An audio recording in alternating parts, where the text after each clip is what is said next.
안녕하세요, 여러분. 오늘은 우리 모두의 관심사, 부동산 이야기를 해볼까 해요. 요즘 뉴스 보면서 이제 집값은 오르나 내리나 고민하시는 분들 많으시죠? 특히 영끌에서 집 사신 분들, 대출 잔뜩 땡기신 분들은 금리 소식에 밤잠 설칠 때가 많을 거예요. 그런데 이번에는 미국에서 트럼프 2기 정부가 출범하면서 부동산 시장에 어떤 영향을 줄지 관심이 쏠리고 있어요. 솔직히 미국 대통령 바뀐 게 우리 집값하고 무슨 상관이야? 싶을 수 있는데요. 생각보다 큰 관련이 있답니다. 바로 금리 때문이에요. 금리가 낮아지면 대출받기 쉬워지고 집값도 오를 가능성이 커지잖아요. 반대로 금리가 올라가면 대출 이자는 폭탄이 되고 집값은 떨어지고, 금리는 그야말로 부동산 시장의 키를 쥐고 있는 요소라고 할 수 있어요. 자, 그럼 트럼프 2기 정부 얘기를 좀 해볼까요? 트럼프가 대통령이었던 첫 임기 때는 미국 금리가 꽤 낮았던 기억이 나시죠? 그때 한국도 덩달아 금리가 내려갔어요. 집값도 오르고 대출 부담도 덜했죠.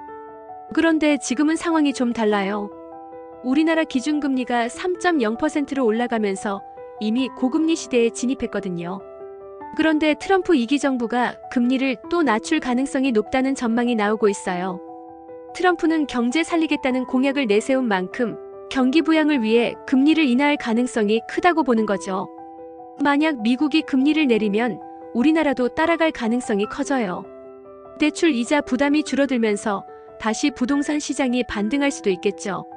하지만 변수가 하나 있어요. 바로 환율입니다. 지금 원달러 환율이 한 달러당 1,450원대인데 트럼프 1기 때는 1,200원도 안 됐어요. 환율이 높으면 금리를 쉽게 낮추기 어려워요. 금리를 내리면 외국 자본이 빠져나가서 더 큰 문제가 생길 수 있거든요. 그래서 미국이 금리를 낮춘다고 해도 우리가 바로 따라갈 수 있을지는 미지수라는 거죠. 여러분, 부동산 시장에서 중요한 건 금리만이 아니에요. 또 다른 큰 변수는 정책이에요. 대출 규제를 강화하거나 세금을 올리면 부동산 시장이 바로 영향을 받잖아요. 그래서 요즘 다들 정부가 부동산 정책을 어떻게 바꿀까? 의 촉각을 곤두세우고 있어요. 특히 최근 국내 정치가 어수선한 상황이라 이런 정치적 변수들이 부동산 시장에 어떤 영향을 미칠지도 주목할 필요가 있어요. 만약 정책이 갑자기 바뀌거나 새로운 규제가 생긴다면 지금 고민 중인 분들은 더 큰 딜레마에 빠질 수도 있겠죠. 그럼 과거 사례를 한번 볼까요?